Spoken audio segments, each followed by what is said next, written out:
আলাইকুম রহমতুল্লাহ বরকাত। কি অবস্থা সবার? আশা করি সবাই অনেক অনেক ভালো আছেন। সো আমি তো বললাম রিয়েল ট্রেডে ট্রেড করবো না, কিন্তু ফান্ডেড অ্যাকাউন্টে ট্রেড করবো। সো এখানে অ্যানালাইসিস তো কালকে দেখলে নেই। সো আমি মার্কেটে ট্রেড নেওয়ার ট্রাই করছিলাম, কিন্তু মার্কেট আমার পাঞ্চ হয়নি। সো কালকে তো ট্রেড নিতে পারি নাই। গতকালকে ট্রেড নিয়েছি। সোমবারে তো আমার লস হয়েছে। সো মঙ্গলবারে আমি ট্রেডটা নিয়েছিলাম, আপনাদের এক্সপ্লেইন করা হয়নি। সো এখানে দেখতে পারতেছেন আমি একটা ট্রেড নিয়েছিলাম এই সাপোর্টের বেজে, যেখানে লিকুইডিটি সুইপ হয়েছে first of all. Then market নামতেছে আমার ফেভারে।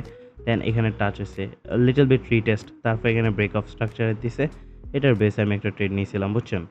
সো এটার বেসে আমি ট্রেডটা নেওয়ার পরে ট্রেডটা আলহামদুলিল্লাহ 1:29 বা অলমোস্ট 3 দিছে।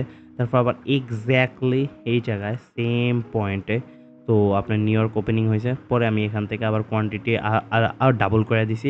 এর আগে আমি এখানে কোয়ান্টিটি ডাবল করছিলাম, মানে সেম জায়গায় ডাবল কোয়ান্টিটি দিয়েছিলাম। এখানে একটা মানে টোটাল 3টা কোয়ান্টিটি শো করছিলাম। আমার টার্গেট ছিল এই জায়গায়, পরে আমার টিপিতে গিয়ে এখানে হয়ে যায়। তো আমি এখানেই টিপি ক্লোজ করেছি, তারপর আমার অ্যাকাউন্টটা পাস হয়ে গেছে। So easy to exit. Like এখন হোল্ড তো করতে পারছি, এখন এটার জন্য পাস হয়েছে। দেখতে পারতেছেন here is my trade. So দেখতে পারতেছেন এখানে আমার উইন রেট কত ছিল। উইনিং রেট মনে হয় 75% উইনিং রেট অ্যাভারেজ। তো দুইটা ট্রেড, একটা ট্রেড লস হয়েছে আর একটা ট্রেডে আমি 3টা পজিশন ওপেন করে উইন করছি। এটা কোন মাসে দেখেন, আপনারা দেখতে পারতেছেন উইন হয়েছে। তো আমি যদি আমার সার্টিফিকেটটা শো করি, তো সার্টিফিকেট শো করতেছে কি জানে। দেখতে পারতেছেন আমার এখানে 29শে জুলাই 2026 লেখা আছে। এটা ফেস ওয়ান ক্লিয়ার হয়েছে। ফেস ওয়ান ক্লিয়ার দেখানো কত লাভ নাই এরকম, লাইক পে আউট হচ্ছে মেইন জিনিস। তো এগুলো এখন ফেস টু রানিং চলতেছে।